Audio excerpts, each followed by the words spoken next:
Yes, sir. All right. Okay. Here we go. For me, it's really interesting about when you release the first Cyanide album because Andres and me also are working in some times of our life with record labels.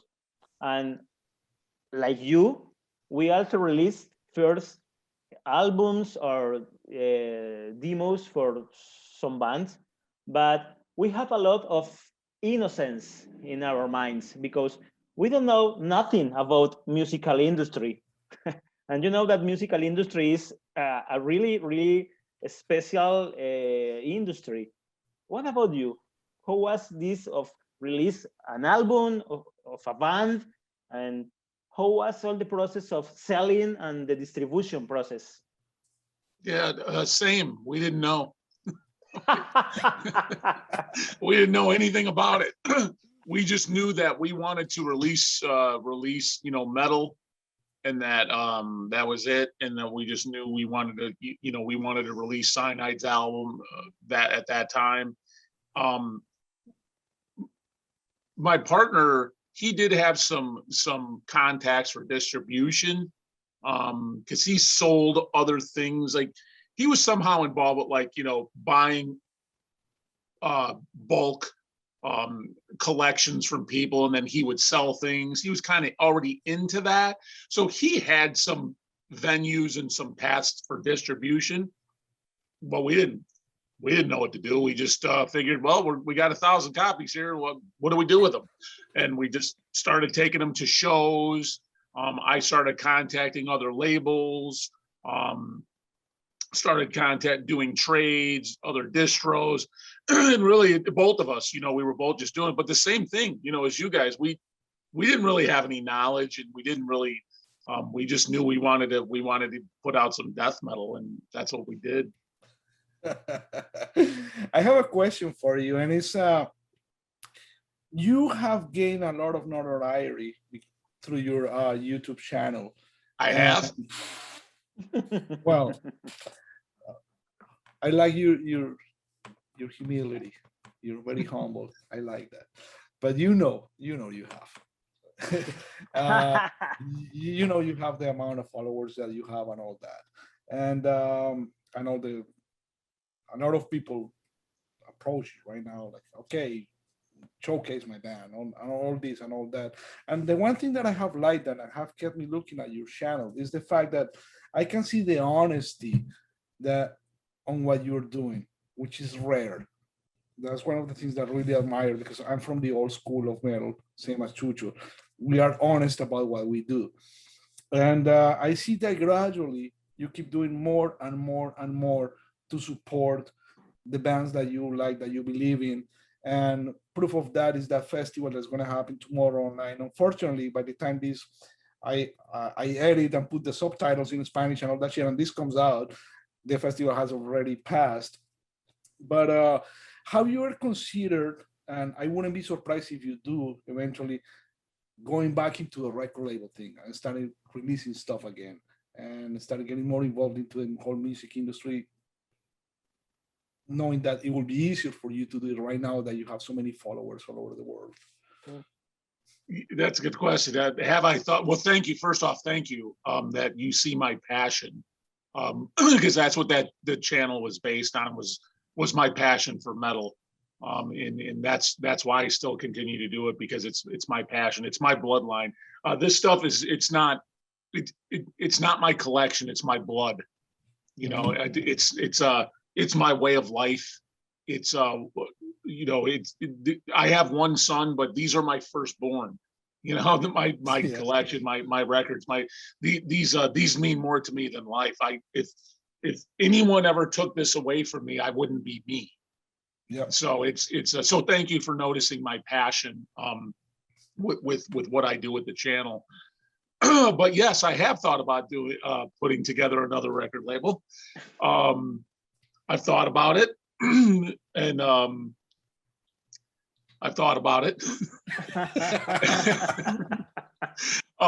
Will it happen?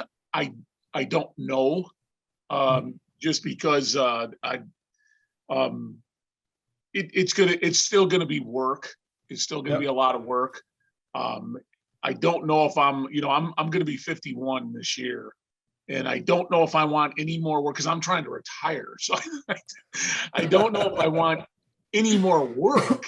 To come out, to spring up. But yes, I have thought about it. I have conceived it. I did make, was it last year? Last year I did make some moves to possibly entertain the idea of a record label. I'm a chicken shit, and I just haven't done it yet. So I don't know. All I could say to that is, yes, to answer your question, I have thought of it. Will it actually happen? Don't know yet. But never, I guess never say never. And the first release will be Worm. First release, the first release, yes, it will be metal. All right, it will be death metal, right? Most certainly. Most certainly it will be death metal. Now, you're known for being the death metal guy. It's Ken's Death Metal Crypt. And I know if you remember, I approached you earlier this year that I was asking if you would be interested in probably talking about my releases, and you said, well, your stuff is mostly black metal. I don't think it will fit into this because you already have that structure created for your channel. But it's obvious that you are not just a death metal guy, you are a metalhead. So right. I am very interested in other bands that are really in your heart that are not strictly death metal, other bands that you like, that you are like, I worship this shit, and it's not death metal. So my favorite band of all time is Iron Maiden. Iron Maiden is my favorite band of all time.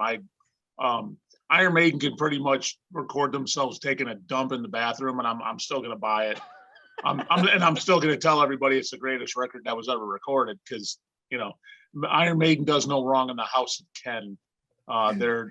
So Iron Maiden is my favorite band of all time. I am a huge fan of new wave of British heavy metal.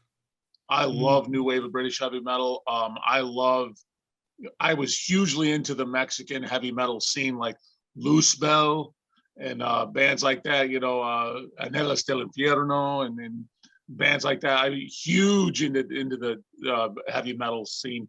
So Iron Maiden for sure. If we want to talk about just heavy metal, definitely Iron Maiden, new wave of British heavy metal. If we want to talk about black metal, Bathory was huge on me. Definitely. Bathory's first album scared the crap out of me. And then, just Norwegian black metal in general, Emperor, it was huge for me. Dissection, Storm of the Light's Bane. That's that might be in my top 10 of all time records is, Dissection, Storm of the Light's Bane. So there are so many bands I could mention that influenced me besides death metal. But yeah, for sure, bands like Iron Maiden, if we're going to talk, it depends on what genre we're talking about, honestly. But because I get in moods, like I'll be in the mood for maybe just heavy metal, and then I'll start pulling out just different heavy metal bands, and I'll sit here and I'll just I'll think about how much these bands meant to me. Like, honestly, when I got into metal and early on in high school, like my freshman, sophomore years of high school, one of my favorite bands was the Scorpions. The Scorpions were huge on me back then, So yeah, just it kind of depends on what genre we're talking about, but for sure there's more than just death metal influences. It's funny you're talking about. It's funny what you said about Iron Maiden, because the conversation we had before tonight was with Robert, who used to be the guitar player for Machetazo. And he was talking about Iron Maiden, the same thing. And he mentioned something very similar. He said, they can release an album of burps and I'll buy it. Yep. That's exactly I'd what buy it too. said. Yeah. I'd buy it too. They could. I always tell people they could record themselves taking a dump, and I'm still gonna buy it. I'm still gonna say, hey, this is fucking great, Just because it's Maiden. And maybe do you like some hardcore or punk bands? I do like a little bit of punk, not so much hardcore. I don't own a lot of hardcore. A little bit of punk rock. I do like Stiff Little Fingers. I do like a lot of their stuff. A few other punk bands I listen to, but I'm just a death metal weenie. I'm a death metal dickhead. So everything 99% of what I own here is metal. It's metal, whether it's heavy metal, speed metal, thrash metal, black metal, death metal. It's 99% metal and a little bit of punk rock. I would like to go back to something that I mentioned earlier, almost at the beginning of the conversation. We were talking about the tri-state area, and it was a Milwaukee Metal Fest. You being there, I'm sure you probably were exposed to what the Milwaukee Metal Fest was. And a story about myself. I hate talking about myself, but I will this time because I think it's pertinent to the conversation. The reason I ended up living in Milwaukee was because of the Milwaukee Metal Fest. Because at the time I had a record label and I had this band that I was promoting. I got in touch with Jack Kochik and I told him I want my guys to play there. And he said, yeah, sure, these are the conditions. And we ended up in Milwaukee. Ended up living in Milwaukee for a year, ended up being very good friends with Jack Kochik and having a lot of respect for him and his festival. Because I believe, at least from my standpoint from living in Colombia, before I had the opportunity to be there were only two festivals in the world: Dynamo Open Air in the Netherlands and Milwaukee Metal Fest in the US. That was it. Yeah. When you thought about metal festivals and metal congregations, that was the thing. Yeah. So my first time in Milwaukee Metal Fest was in 2001. And brutal experience. But what can we tell me about when was the first time you went there and how do you see the progression of the fest up to its demise? Yeah, my first one was the first Milwaukee Metal Fest, the one that Autopsy played. Yeah. That was 89, mm-hmm. 88 or 89. I can't remember the actual year. I think it was 89 was the first one. I went to the very first one. And then I went to many more after that. I don't know if I went to every single one, but I went to almost every single Milwaukee Metal Fest after that. But yeah, as a matter of fact, so the Severed Survival, it got repressed with the different cover with the surgeons on it. On the back of that record, those pictures were from the Milwaukee Metal Fest. Oh, so yeah, those pictures were from when they played the Milwaukee Metal Fest. But as far as progression, they get the caliber of bands. At one time, Slayer played Milwaukee Metal Fest, and it was their only North American appearance. I did. They started getting. Sodom played Milwaukee Metal Fest. As time went on, as the years like you said, that the fest got bigger and bigger and bigger because it was one of the only fests in the US, and it was the biggest fest in the US at that time. So of course bands wanted to be there, bands wanted to play that show, and people wanted to go to that show. Those fests were some of the best, most glorious times of metal back then. Like you said, that it was a union of all the metalheads to come together in one place. It was so freaking cool. You got half of my demo collection came from the Milwaukee Metal Fest. Just talking with bands, seeing a band, then going and buying their demo. The vendors that were there. Half of the stuff that's in here today probably came from those Milwaukee Metal Fests. But yeah.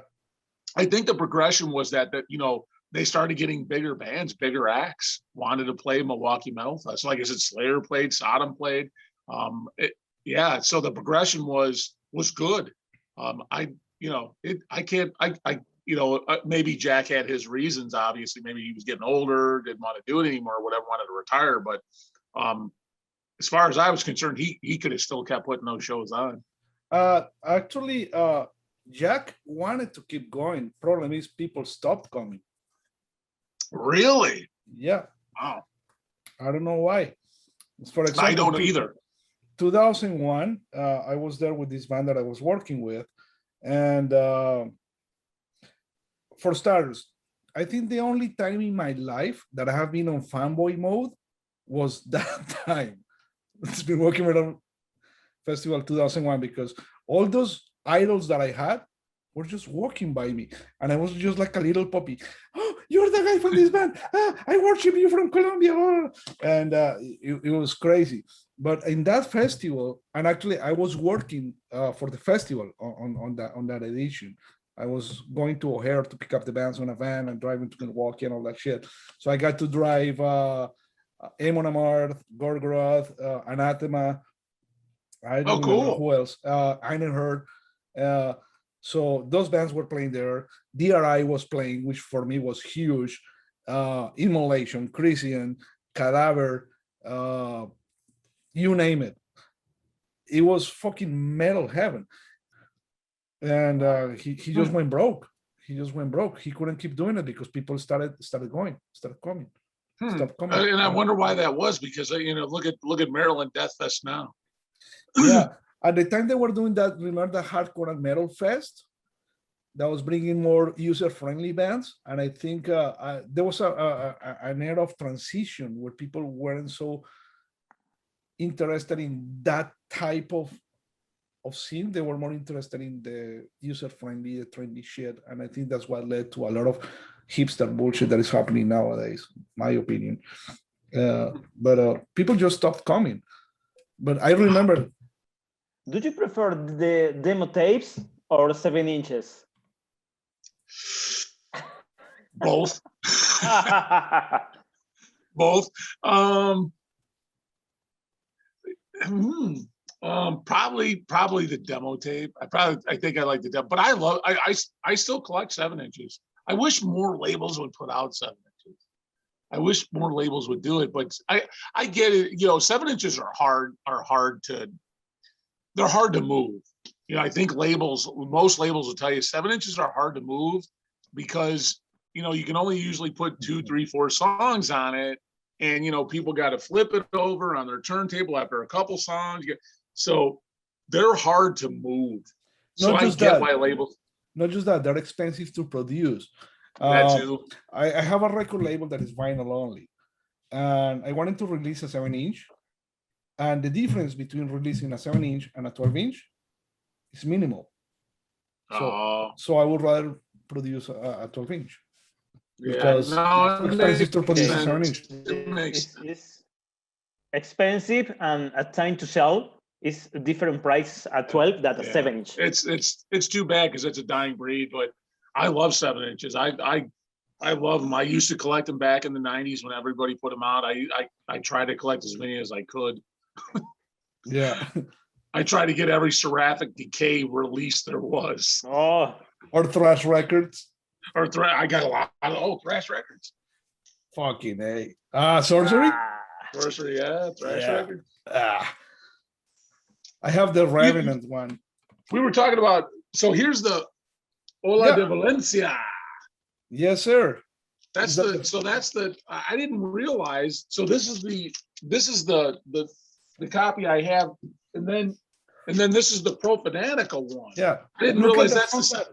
Look at the song titles. You'll see it's the same. I didn't realize that was the same. Yeah. And then of course. That's a beautiful album. I love that album. Yeah. Man, I love that band. If Alex ever comes, tell him if he comes to the US, he's got to come here to Chicago because I'd love to see them live. Tell him Ken's Death Metal Crypt will be in attendance. Play Chicago, man. I'll tell him. I will try to bring as many of the Crypt horde as I can to come see his show. I'll let him know. I'll make sure. Because I would love to see. I would love to see him in any band, whether it's Massacre or Morbid Messiah, any band he's in. I just like the guy's work. I just think he's great, and I would love to see him play in any fashion I could. So tell him, man, I will try and get as many of the Crypt horde as I can to come see him if he comes play Chicago. I will. Now, death metal has metal in general, music. We have talked about this before in earlier conversations. It is cyclical. It comes and goes, has eras of buoyance, like it's huge, and then goes a little more underground, then comes back because of such and such. And now we're seeing a lot of, for the last decade or so, this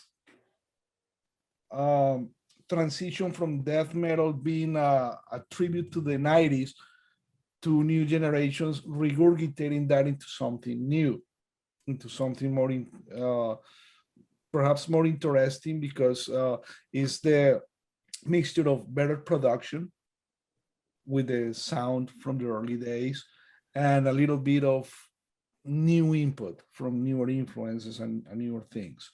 One of the bands that I was introduced to in that spectrum was Worm, and it was through your channel. And just like Worm, I've seen so many other bands, like for example Undergang, which actually Chucho released a tape for South America on that. What is your take on all that is happening on all this? I think it's great. I think it, I know a lot of guys my age and that are in my generation, the Generation X, they don't give the newer generation the time. And I think it's a sin, because there are a lot of good, talented young bands that are out there today. And what's wrong with having an influence? I mean, I get influenced by people. I get influenced by, things in my life. So what's wrong with taking influence, from something that you adore and then creating something of your own? I don't see what's such a problem with that. But so many people in the Generation X, just think that these bands today are cloning. I've heard that word. They're cloning, they're aping, they're just copying the originators. Well, honestly, they could have said the same thing about our generation when we started doing stuff. Anybody could always say that. So I think it's a sin that Generation X doesn't, if you're not paying attention and listening, they think, oh, this band just sounds like Entombed, or they sound like Bolt Thrower. Listen to what they're doing. You'll find they're influenced by those bands, but listen to what these bands are doing today. There are some great bands out there, and I love what the scene is doing today. I love what the new bands are doing today. I embraced it. I want to give them a voice. That's one of the reasons I started talking about it on the channel. I want to give them a voice. So that's why I try to, I still upload the old school stuff because I love it. It'll always be with me. I'm always going to promote the old school stuff. That's why I still upload the demos and the EPs. But then I talk about the new stuff, the new bands that are out there, because I think they need a voice. And that's why I'm doing my best to try and do both. I don't know if I'm doing a good job at it or not, but I'm trying my best. I saw you making a face when I mentioned the Undergang tape that Chucho released. Oh. Which album did you release? The newest one? Let me show it to you. Yeah. And do you know Sijin, the guy from Necros Christos?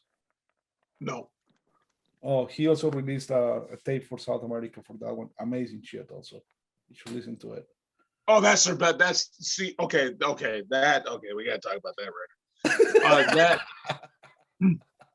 That put Undergang on the death metal. That put them on the world map. That album.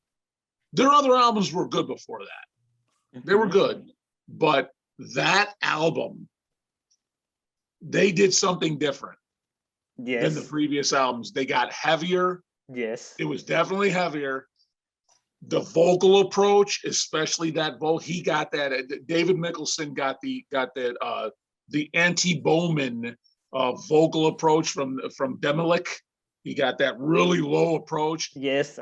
That album put Undergang on the world death metal stage. It was that album, and that album, That my favorite Undergang album is that album. Yes, Well- it's the same for me. And maybe the first two albums are better. No, are good albums. But maybe in this album, finally they have some kind of their own style of death metal. They Yeah. have a lot, like you say, of some bands from Finland in their sound, but it's really, really some kind of step into death metal in the last 10 years. Is this album, and you know that I think that for me is really special because they also can do an American tour. They are touring the US Yep. at this time. I actually, they came to Chicago with Uh-huh. Spectral Voice, and I gave David an Unnatural shirt, and I gave him our CD, and yeah, it's so. But so what label? What's the label that you put that out under? Okay, this is a new label, Tenebrae Records, Oh, cool. Okay. and Okay. and it's only a tape label. Okay. Here's when him and me disagree. He's a tape worshiper. I fucking hate tapes. So I like tapes. I don't know. I think it's I like to. You know what? I'll take my metal any way I can get it. I'll take a tape. I'll take a CD, or I'll take a record. My first choice is vinyl. I love vinyl. Same here. I'm a vinyl whore. I'm a vinyl junkie. I will take vinyl first, but I like tapes too. I like tapes. I like CDs. I like everything. I'll take it any way I can get it. My main argument with tapes, and we have had this conversation before many times, but I think it's pertinent to bring it up with you, is I believe tapes were okay back then when we grew up with them. Now to try to bring it up just out of nostalgia, I think it's kind of and things are starting to get into weird trends. And we were making this joke a few weeks or months ago when I was telling him, like, oh, can't wait to see some asshole releasing some shit on 8-track. And I just saw it because that's what fucking hipsters are doing. Now, well, that's the next asshole, Unnatural demo is going to be on 8-track. Are you kidding me? Fuck you.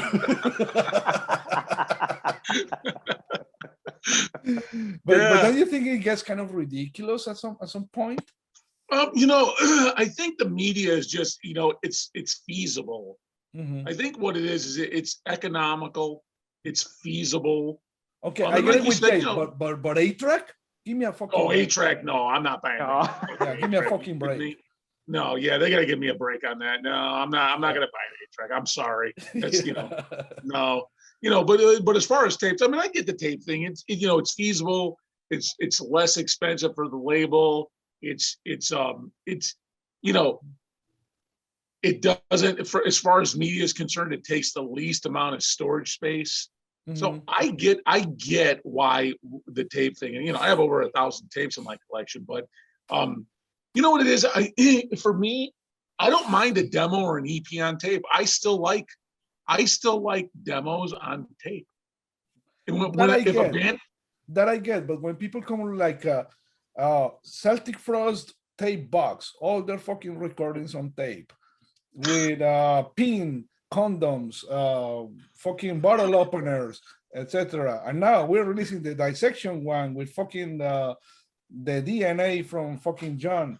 And I think that's fucking ridiculous. Okay, and for me, and I don't like. Okay, I like a lot the tape. I really like tapes. For me, tape is the underground format, and in the 90s, a lot of bands that I love. My first encounter with the band was in tapes, and I received a lot of tapes in the mail, and it's too special for me. But I don't like that today we have some labels releasing a special limited edition of 20 tapes.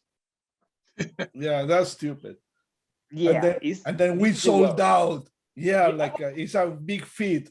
Yeah, asshole, you sold 20 fucking tapes. Even Big fucking 30 deal. 30 tapes, Yeah. 50 tapes. I,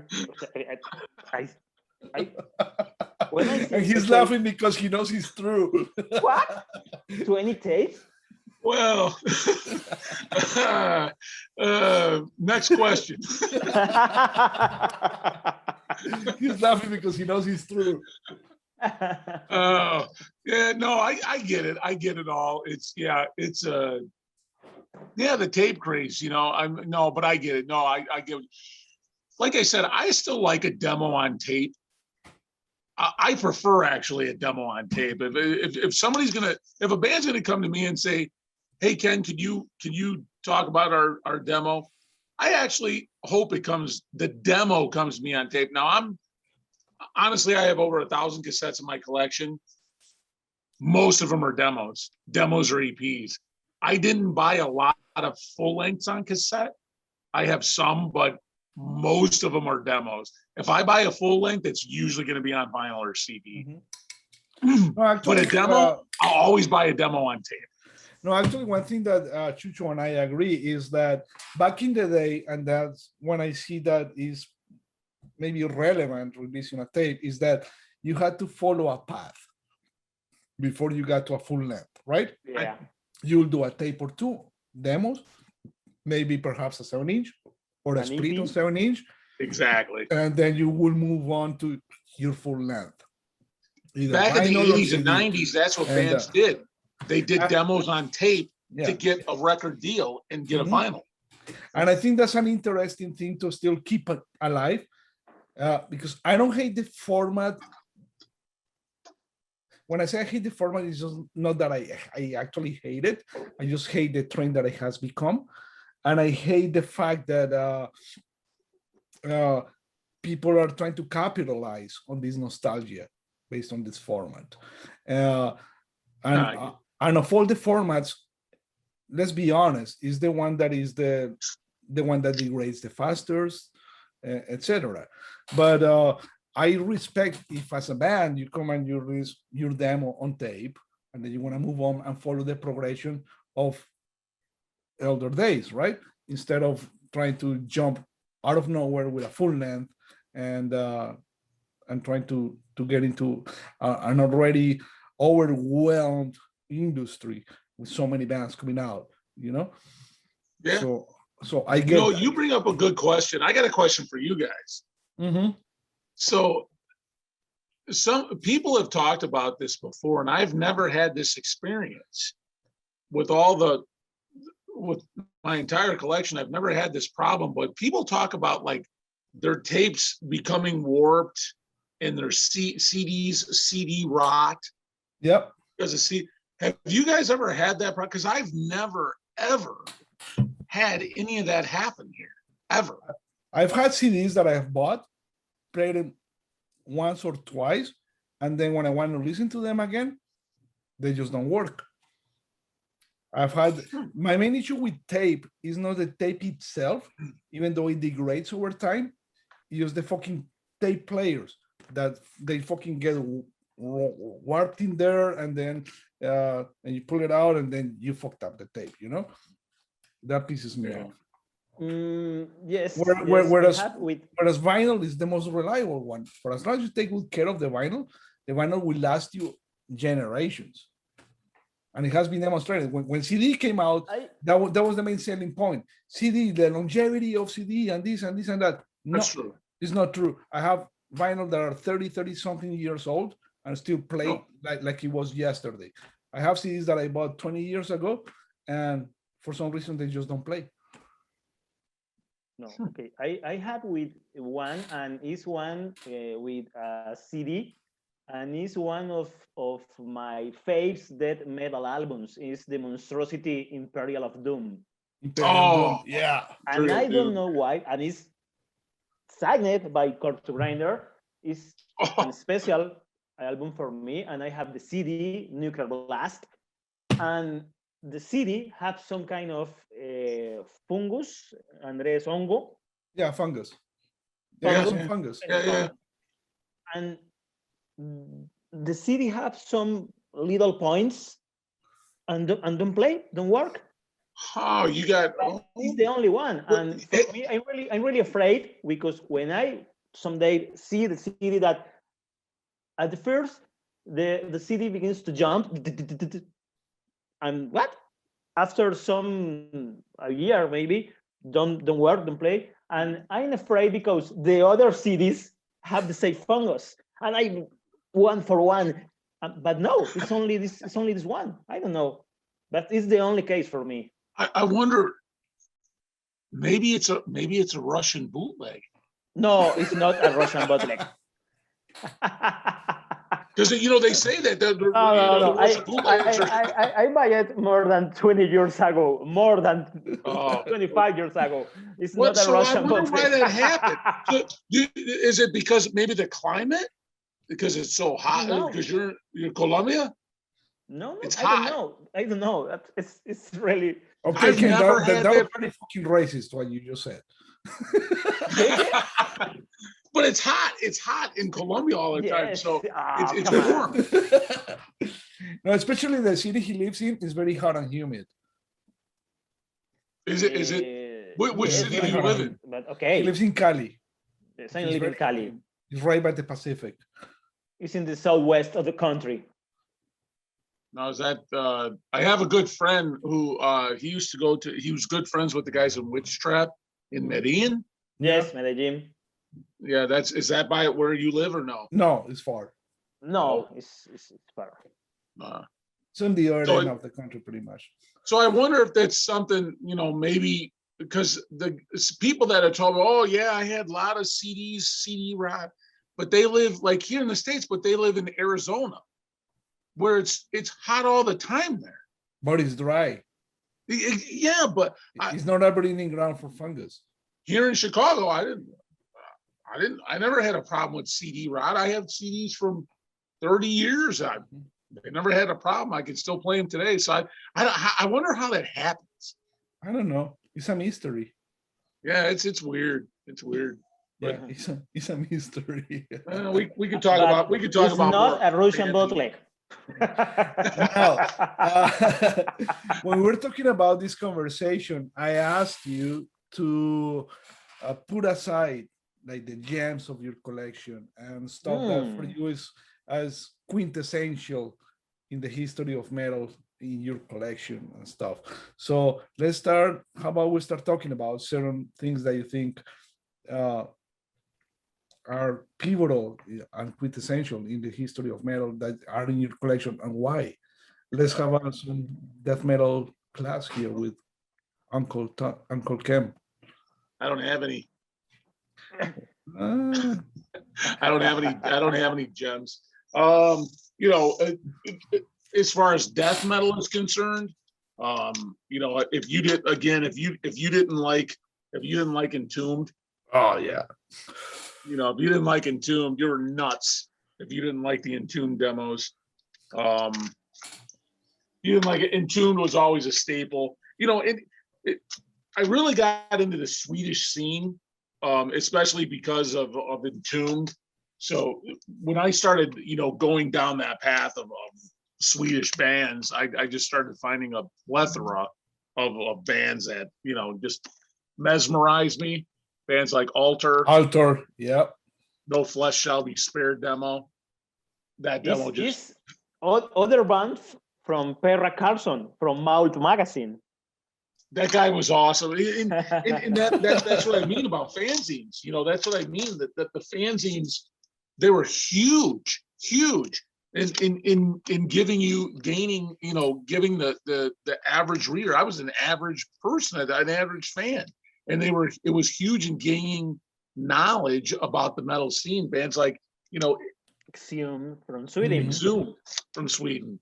Another band that just this floored me the first time I heard this. I couldn't comprehend some of the stuff I was getting in. I couldn't comprehend this stuff. Another Swedish band that absolutely, probably at the time, I thought they were the heaviest band. At the time, I remember because of Perez fanzine mold. I wrote this band, and I got their demo. Crematory. Wrath of the Unknown. Yeah. I got the demo from them because I saw it in the zine, and I was like, man, I got to get this. And I thought it looked cool. And it probably one of the heaviest demos I own today is it's even got the tag on Crematory. Beautiful. This is nobody gives this demo enough attention. This demo is so heavy, but then you just start, it was such a glorious time because you start talking about bands like Crematory. You start learning about bands like Crematory. Then you go over the North Sea and you go over to Finland, and you find out that Finland has bands like Lubricant. Uh-huh. They have bands like Lubricant, and it was like Carcass Worship, but heavier. How about these Grays? What's that again? How about these Grays from Finland? Total Carcass Worship. Oh yeah, you disgrace. Gray Misery. Gray Misery. That album is fucking. I didn't pull that record out. I'm mad at myself. I should have pulled it. I have the original copy that I didn't pull it out. But yeah, just so Gray Misery. It's an amazing album. That's a wonderful. Actually, that's one of the CDs that I have that got fucked up by fungus. I cannot play it any fucking more. Oh, I'd have been pissed. Morbid Records? No. Actually, let me pull it out. I have Gray Misery on original. Modern Primitive is the label. Yeah. That's it. Yep, Modern Primitive. Yeah, Modern Primitive. I have the CD version. Modern Primitive. Yeah. This is a good record, man. It's fucking amazing. That's a great record. I should play this tonight. Yeah, talk about Carcass Worship. Yeah. But also Carcass Worship from Sweden. Sweden also had Carcass worshiping bands as well. General Surgery. General Surgery for sure. Yeah, there was a necrology EP, but they had, Afflicted Convulsions. Yeah, they had Afflicted Convulsion too, man. Yeah. Really, really. That was, and this was, if you thought this was good, then they came out with the second. They came out with another demo. Yes. It was just Afflicted, but it was still good. Still like Carcass Worship, kind of death metal. But you guys, there's so much stuff. Who didn't like Merciless? Yes. Pure Hate. Amazing. This is on Death Like Silence. This is the original Death Like Yeah, Silence. you have the Death Like Silence one, eh? Yeah, this is the original. This record, this is thrash. That's almost. I think this was like the definition of death thrash. This is what spawned death thrash, because they were thrash that was death metal. I think them and Massacre from France were like on the same wavelength. Oh yeah. Massacre. I have the demo Nearer from Death demo. I have Enjoy the Violence and Pure Holocaust. Yeah. I have the original pressings on vinyl on those. I have those Sharp original records, the ones from Sharp Records.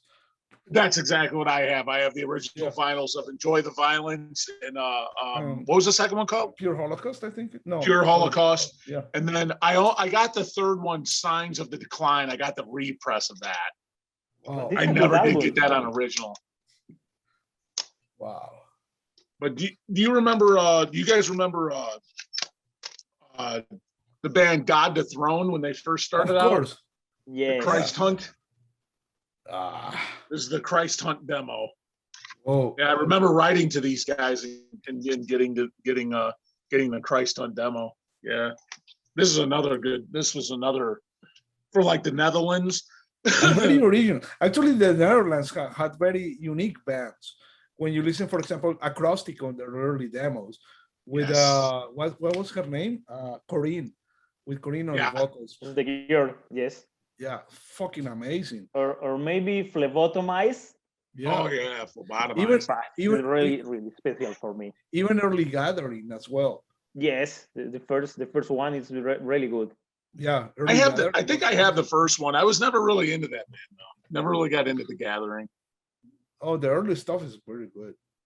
It was, Yes. yeah, for It some was reason. atypical. It was atypical. Yes, it's different. Okay, but I was listening to too much fucking crematory, man. So I was listening to too much crematory, and I couldn't comprehend, the gathering. But another Swedish band, you guys remember Authorized? Authorized, yep. This CD. You want to talk on Putrefaction Records? You want to talk about an album that never got enough attention? I'm telling you, this album is the epitome of Swedish death metal next to Entombed.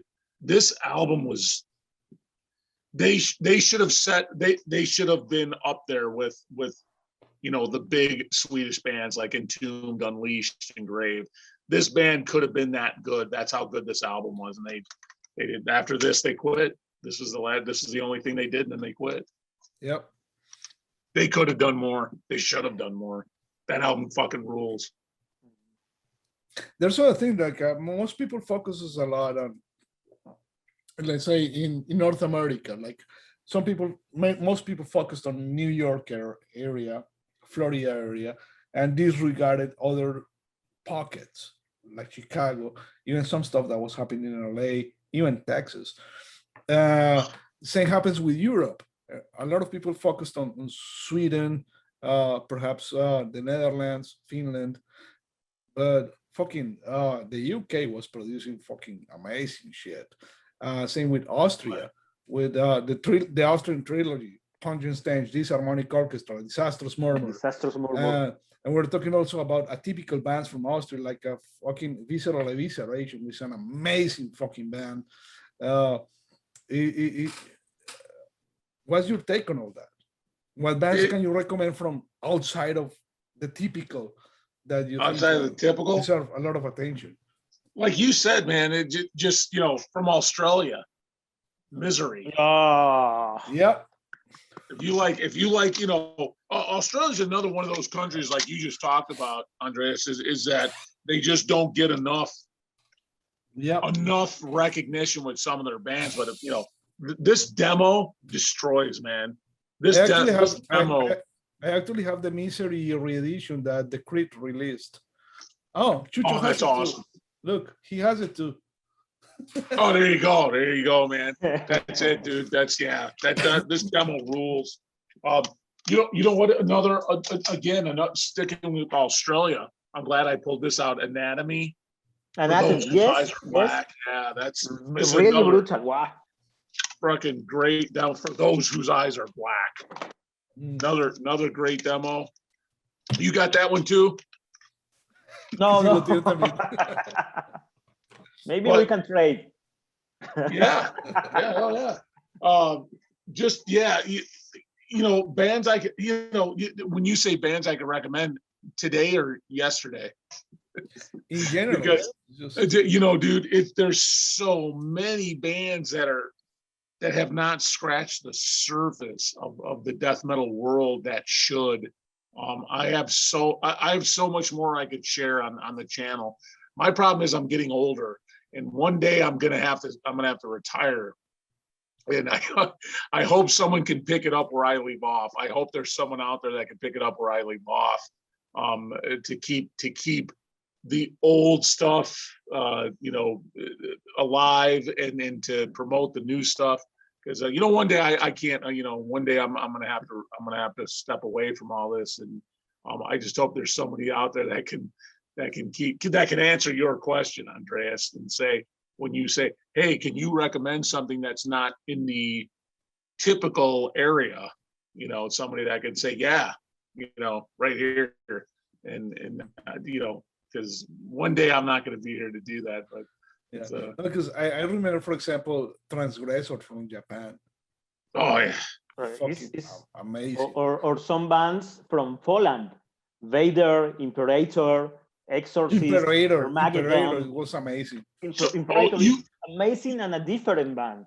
Yep. All right, so you said it, Chooch. You said it, man. You did it. You said the magic word. You said Polish death metal. So Andreas already pointed out that I write a small column in Noxious Ruin. So the first issue of Noxious Ruin, I wrote an article about Polish death metal. Oh, And about how so many of the bands were unnoticed in these demos. And I have so many of these demos. I have so many post-band demos. And it's cool you said that, because there is so much good Yes, Polish death metal that's just not received. For this period, they had a lot of killer bands. And they have a lot that only have demos. Maybe we talk about the Vader, Imperator bands that have an album, but a lot of bands only have demos, and it's really a special sound, because no, they don't sound like the Swedish, they don't sound like the other Europe. This is really special and unique. Poland. Yes. Oh, Azeroth. That band fucking rules, man. They fucking do. Dude, that band, they do not get enough credit. Yeah. I don't know why that band destroy. It's like Deicide on speed. I'm and you know serious, what's funny? man. A lot of people were disregarding their newest album because most of Puritans are fans of their first 3 albums. But when I listen to our newest album, I think it's fucking rocks. I think it's awesome. Album. Yeah, it's fucking amazing. The problem is you can't get their stuff here in the States. It's hard. It's hard to get their stuff here because they're so European based, and they have the European label. That you don't get their stuff here. It's so hard to get their stuff. Amazing. That is a badass band, man. Oh yeah, they are. That's like another Polish band that's super heavy and just aggressive is the band Bloodlust. Bloodlust. I'm not familiar with them. Oh, Oh man, that band. They're brutal death metal on speed, man. It's awesome. Yeah, that's another band that just destroys everything out of Poland. But man, now that you mentioned brutal death metal, I would like to make a comment on that and see where it leads us. Death metal has its several paths, several ramifications, right? You have your traditional death metal, your old school death metal, your Swedish death metal, your typical UK death metal, the bolt throwers and all that. But we also have the brutal death metal side of things. And we also have the gore side of things. And how about we delve into that? And we talk about brutal death metal bands. Like I guess we started talking about that when we were talking about Deranged. But how about and we touched upon Mortician. How about we touch on those really nasty, fucking disgusting bands? Why not? I love it, and I was huge into that scene for a while too, the brutal death metal scene. Yeah, like especially the Japanese, they produced a lot of them. Vomit Remnants. Yep, and also like that Balcock. What was it? The name? Balcock Torture, I think it was called. Cock and Ball Torture. Yeah. Cock and Ball Torture. Yeah. From Germany. Yeah. That oh my god, the music was so groove laden with Cock and Ball Torture. That's oh my! I had a CBT shirt. I had a CBT shirt for a while. That they infused so much groove into their music. That band fucking ruled, man. I can't believe they stopped doing it. It was about so that good. infection. Dead Infection. Oh, I fucking love that infection. Yes, the infection. Surgical Disembowelment. Oh yeah. Yes. Yeah. Killer album. And maybe it's more Dead Grindcore. Yeah. Yeah. Yeah, but there were so many fucking good bands on that. Well, even Colombia, man. Colombia was responsible. I'm serious. Colombia had Gore Trade, Internal Suffering. Those bands together were responsible for setting off a large part of the brutal death metal scene. Did you ever listen to Purulent from Colombia? Of course. Because they were before those guys. Yeah. Yes. They were I have Purulent CDs. Yeah, absolutely. But you're right. but I liked the gore trade and Internal Suffering. They were responsible for spawning a lot of like that ping ping brutal death metal. No, Internal Suffering are fucking amazing. Man. Which Purulent album do you have? All of them. I released the first one through my record label in Colombia. The first Internal Suffering? No, the first No, Purulent. the first Purulent. Oh, the first I thought you were talking about Internal Suffering. No, the first Purulent. Gavrito. No, that's the first second one. The first one is called Patología Grotesca. I released it through my label in Colombia. Okay, good. Oh, that's badass, dude. I don't was know the if one I who have that discovered one. I them. think I have Gavrito something. I think that's the one. No, the first one I Garavito had. is the one that came after. Long Okay. story short, my best friend, he found these guys and he started this new band. And he said, dude, I started this band called Purulent. I want you to manage us. So I started being their manager, and then I released their first album. And then Purulent became Purulent. That's cool. That's cool, man. You've been around a long time then. You've had your hands in like a lot of stuff, it sounds like. Not like him. He was my teacher. Maybe I should be interviewing you guys. He's the one who introduced me to underground. Funny story. There's this small town our families are from, and I was at my family's house outside, hanging out, and he's walking around with these metalheads, and he sees me with this Ozzy Osbourne T-shirt. He's like, "Oh, you like metal? Yeah, but I'm more into punk right now." And he's like, "Oh, listen to Massacre, listen to this, listen to that." And he's the one who got me into underground. And he's the one who got me into fanzines and shit. First fanzine he introduced me to was a German one called Putrefaction. From Sweden. From Sweden, sorry. Putrefaction. Oh, I have that. Yeah. Yeah. He introduced me to Putrefaction. Putrefaction. That was my introduction to fanzines.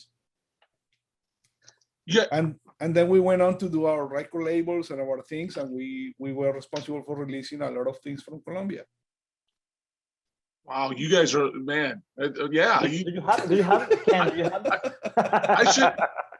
I should have had you guys on Ken's Death Metal Crypt. Well, it's up to you. Yeah, well, of course. Not wow. Yeah, we're gonna have to do it now. All right. We're gonna have to have you guys on now. Then after this, Ken is gonna go to his bed and got me on my fucking mouth. But no, Ken, do you have the Putrefaction sign? Putrefaction zine, yeah, I think so. Yeah. I think I have. Actually, through Putrefaction is how I found out about Unleashed and. Oh, you know Yes. what? No, I'm sorry. It's, Okay, but it's Putrefying Mass. Okay. Putrefying Mass. I thought it was Putrefaction. And Megas. Yeah. That's a good Swedish one too. Yeah. That was a good Swedish mag. Fanzine, I should say. Hey, Ken, you have to get your hands on this one. Bells of Acheron. I will That's to send you. Chucho's I will fanzine. to send you. That was Chucho's fanzine. That is Chucho's fanzine. Fucking amazing. You're gonna love it. Do you guys I have an extra copy of this.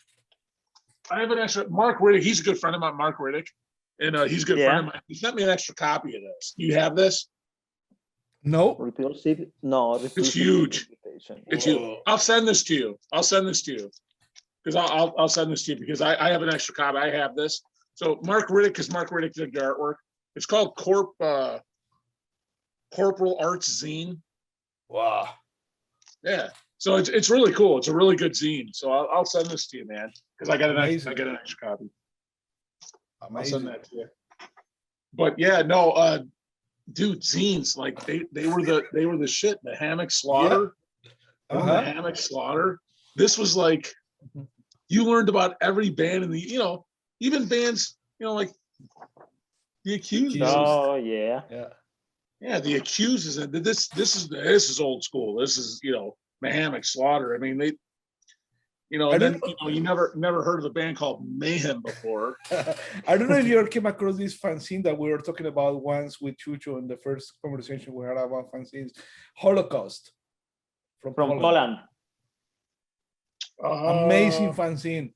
And the guy Yeah. was actually involved with Imperator. He had something to do with the release of the first album. And the guy, the editor of Holocaust, is Yeah. the owner of Pagan Records. Yeah. Oh, gotcha. Okay. Pagan Records. I got a lot of Pagan Record stuff. Yeah.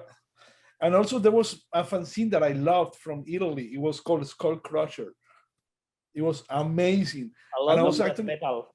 yeah, and I actually remember reading a scene review, and they were saying, whoever wrote the scene review from the US was saying, oh, there's this new label coming up that's releasing a lot of 7 inches and doing a small shows here and there.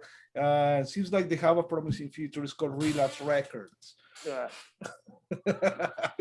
That was my first introduction to Relapse Records through Skull Crusher from Italy. You guys remember Slayer? Of course. Yes. Yeah. The Chasm. Cousin on the Yeah. cover of Cover the this one. This is a good, Cult till the end. Yeah, the Slayer was good. That was good. You get there were some good black metal scenes too, pure on black metal scenes back in the day too. That showcased a lot of black. It was all black metal, man. Fenris, Bathory, Behemoth's in here.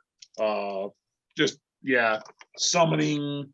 You had just really cool interviews with a lot of. I learned a lot about black metal too from these fanzines and Swordmaster, Funeral Winds. Remember Funeral Winds, the band? Yeah, of course. Nordic Visions. I never seen that. Funeral Winds, yes. Oh, this is a good zine. This is I don't know. Professional zine. It was professional. Dark Throne. But the first ones of Nordic Vision is more like an underground fanzine, not so professional like these issues. This one's I think this one might be one of the newer ones. One of the Really good. Yeah, that's Gorgoroth's in this. Satyricon. Just do you guys like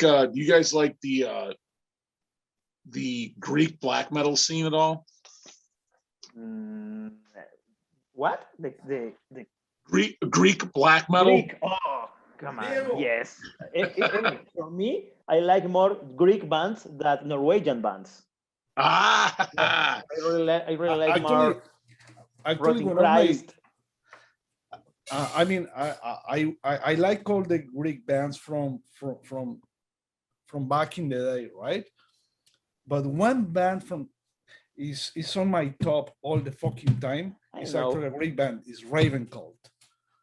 Oh, I got a couple. Yeah. That band's fucking awesome. I fucking love Ravencult. It's one of my favorite bands ever. I fucking love those motherfuckers because I like that mixture with Motorhead and black metal and shit that they put on it. I fucking love it, man. And I'm a big Septic Flesh fan as well. Oh, I like Septic Flesh too, but Rotting Christ for me. I love Rotting Christ. Rotting Christ, Thou Art Lord, Verathron, Necromancia. Necromancia. I have those. You know what? I have them right here because I was just Verathron. I actually used to take trade with Jimmy Relator, which was the original. Me too. Yeah, me too. Yeah, that's awesome. He was awesome, man. Yeah, he was an amazing dude. That dude, he's the one I got all this stuff from. Oh, there you go. He was a maniac. He would just send me stuff all the time. But One Step Beyond Dreams, Verathron. I have the 7-inch of this too.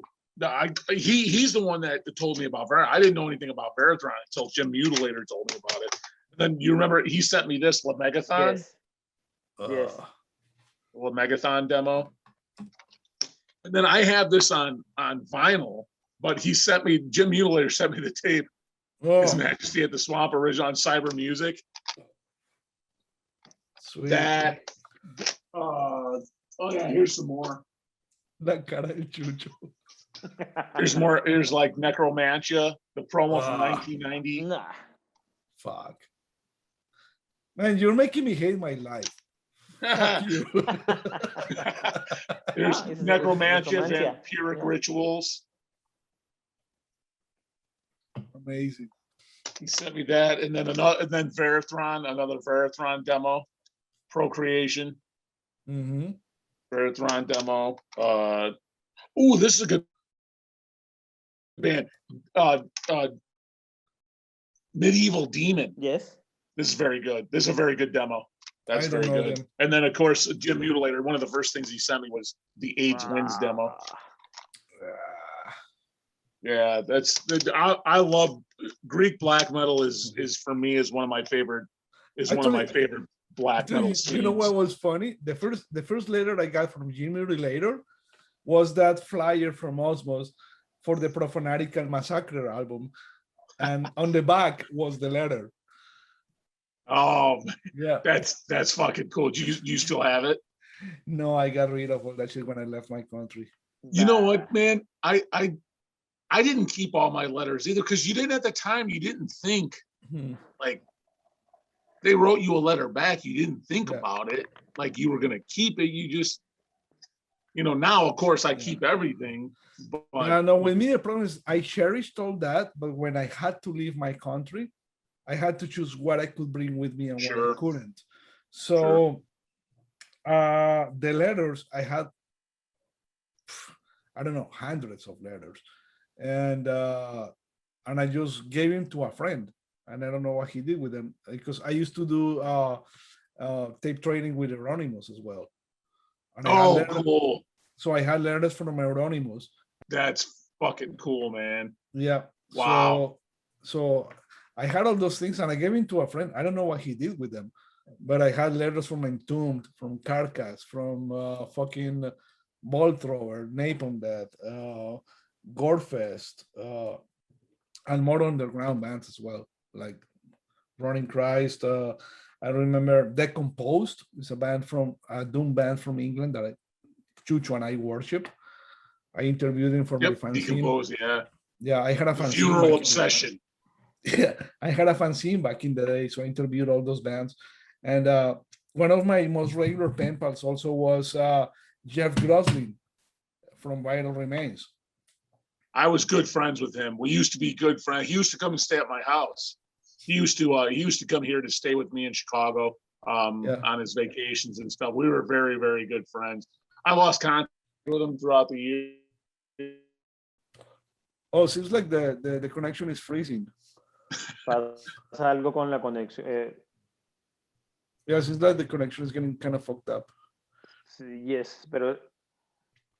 All right, so where were we? Oiga, venga, de paso, ya llevamos 2 horas y media. Okay, Ken, we've been talking for 2.5. Yeah, we've been talking for 2.5 hours. We would really love to keep talking, but as you said before, people will probably get bored of seeing these old farts talking about death metal and shit. So how about we leave it here and leave the door open for a second conversation? Absolutely. Man, it's been a fucking pleasure. I could spend fucking days talking with you about metal. Amazing. You're an amazing guy. It's been a fucking pleasure to have you with us. And that's all I got to say. Pleasure's been all mine. The pleasure's been mine, you guys. Thank you so much, both of you, for having me on and for taking the time to speak with me about something that's so passionate. Obviously, you guys are passionate about it too. And I will talk any day of the week. I will talk to people like you guys who are as passionate about it as I am. And as long as the metal scene will have me, I promise that I'll keep bringing on the channel the most devastating death metal on planet Earth.